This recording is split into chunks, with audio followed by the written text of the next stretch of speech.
men and women like you who have put those safeguards in place.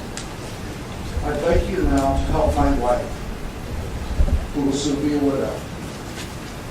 Help Leo, who's about to go to college. Help my daughter, who is writing a book with me. She's written 52,000 words, and I'd like to finish it. Help the 112,000 disabled citizens under 65 in Virginia, who by law have no insurance provider option other than Medicare. Why would you not? The good book says, do not deny justice to your poor people in their lawsuits. Exodus 23:6. And also, speak up and judge fairly. Defend the rights of the poor and the needy, Proverbs 31:20. B.760 pinpoints the nexus between ethics and money. It is simply unethical to quash it, and it is unprofitable to support it. So who gets it? The most vulnerable and in need of your constituents, or a sliver of the record-breaking insurance company profits. Thank you for your time. As a teacher, I always ended each lesson by asking, what questions then do you have for me?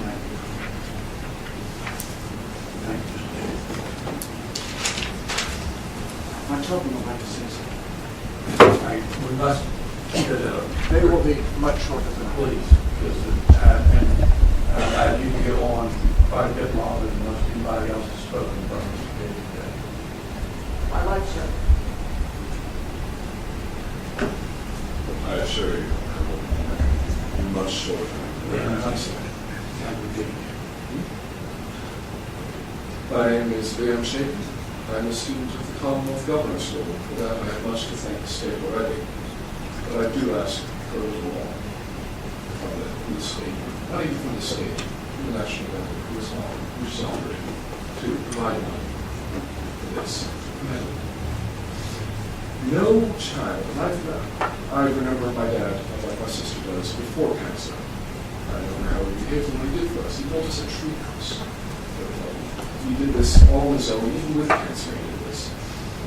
And it's not anything that any child should have to endure, especially on a night owl. I come downstairs late at night.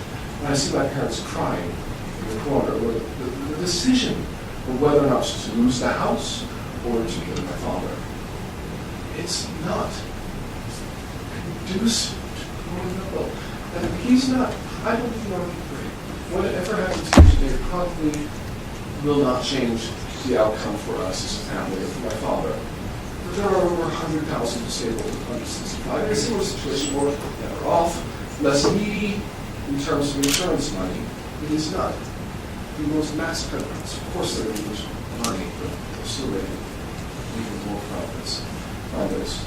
I ask for a good Samaritan.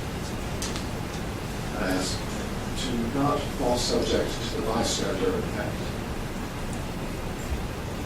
Please do something for the constituencies. If you like to represent these people in service of the public, please do.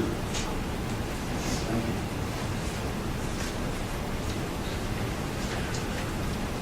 Yes, ma'am.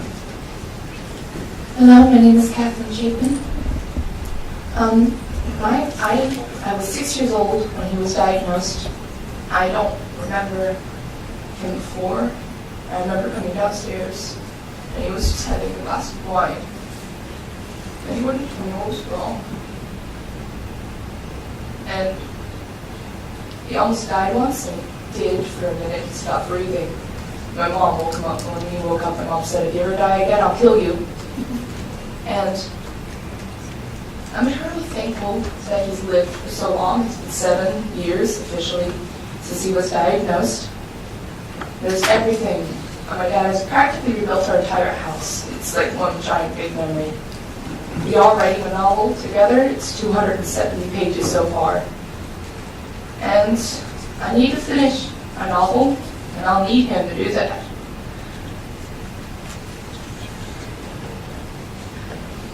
I don't want to go bankrupt because I like to cover up my cello, my violin, my guitar, and piano with a roof.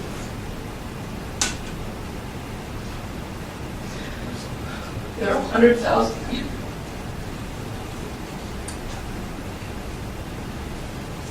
There are 100,000 people out there who need this help. Please add your light to the sum of light.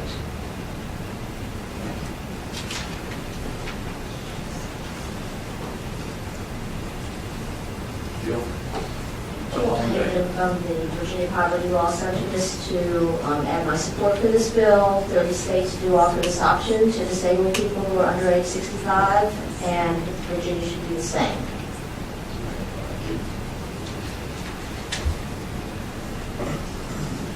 Mr. Chairman, I'm Peggy Greenberg with AARP and Music Works.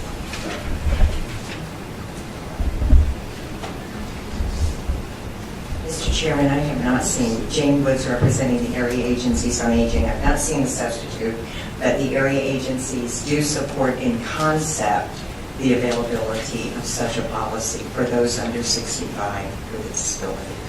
We are at a point in the calendar where we can't afford concept, we've got to vote for or against something in writing. All right.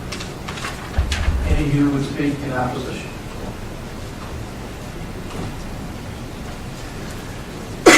Mr. Chairman, members of the committee, Robert Barrato, representing America's Health Insurance Plans. Many of our members offer these types of plans. First, let me just tell you that this seems to be a square peg in a round hole. The original purpose for Medigap was to give seniors a way to protect their assets when they have a problem with meeting their Medicaid payments. Usually about 20% of what Medicare payments, usually about 20% what Medicare doesn't cover. So it's an affordable way for them to protect themselves for some unforeseen medical costs. Our plans cover about 312,000 seniors here in Virginia.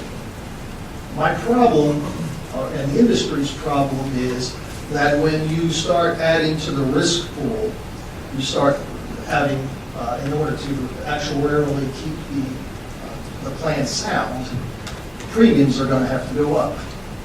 And premiums that go up will be on those seniors that are on fixed incomes and can't afford the premiums. And therefore, they will not take that insurance out.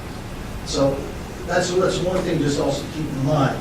The second is, if you are to proceed in adding the under 65 population, I would ask you to have caution about adverse selection, and I'll talk a little bit more about that. Make sure that the plans can remain actuarially sound, that they have all the tools there that don't allow them not to charge what is reasonable, that they can assume the risks within the pools, and also that it remains affordable to the beneficiaries. I'm going to, looking at the amendments and the substitute that were before you, if you turn the second page on lines 33 35, where it says that a Medicare supplemental policy issued to an individual under subsection A may not exclude benefits based on pre-existing conditions, etc. That allows a patient to sign up for one plan and then jump plans and then have to come to another. We have to accept them with their pre-existing condition in that risk pool. So, Mr. Chairman. Senator Stafford. Robert, let me ask you. I look here and I see this handout. North Carolina, Tennessee, Mississippi, Texas, Oklahoma, Georgia. They're doing it there. I mean, let's say we don't have this bill. What would you tell this gentleman back here? well, Mr. Chairman, I would respond to Senator Sasslaw in that some states cover only Medicare Part A. Don't cover Part C. And that's not what you're seeing there. And so a lot of them just cover Part A. Well, so you're telling me these states wouldn't fix his problem either? Mr. Chairman, Senator Sasslaw, I don't know the details of what the problem was or is, whether or not there was commercial insurance. Total cancer, I think. Is that what it was? But at this, I understand from the testimony that I heard, Mr. Chairman, was that the individual that testified had commercial insurance and now doesn't, I mean, at this point in time. So I don't know the details of that particular patient or what the timeline was in order to give you an educated opinion about it. How do we, Mr. Chairman? Mr. Chairman? Go ahead. How do we solve this problem? Mr. Chairman, Senator Sasslaw, we'd like to sit and figure out that. And I would recommend that we actually sit down and try to figure that out and not endanger what we already have while we do it. We have the state health insurance reform and commission. I think this qualifies under that as well, if I'm not mistaken. I don't think we adequately understand the actual involved here. I would be interested to know what the breakdown of what these several states actually offer and to whom they offer, because this is a mandate that's in front of us. And it's different, it's quite a difference between having it as an option and as a mandate. Mr. Chairman, I would agree with you. We're not unwilling to move forward. We just don't have enough detail at this point. Mr. Chairman? Senator Waters.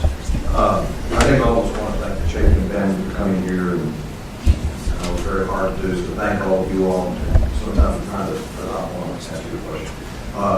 Sometimes we're trying to solve a very, very, very broad policy issue for thousands of people, and sometimes individuals get mixed up in that. So we really feel bad about your story, and I hope that you can sit down. I think you made the offer to sit down and at least try to talk about your specific situation, see if you can get professional help. Just want to understand this now, Mr. Chair, there's one company that covers a little bit of Virginia today for these kinds of policies. Is that correct? Mr. Chairman, Senator Waters, my understanding is that Care First, because of its offering in other states, also offers it in its little portion of And under, Mr. Chair, under the ACA, does Care First get out? Are they still able to use pre-existing condition underwriting?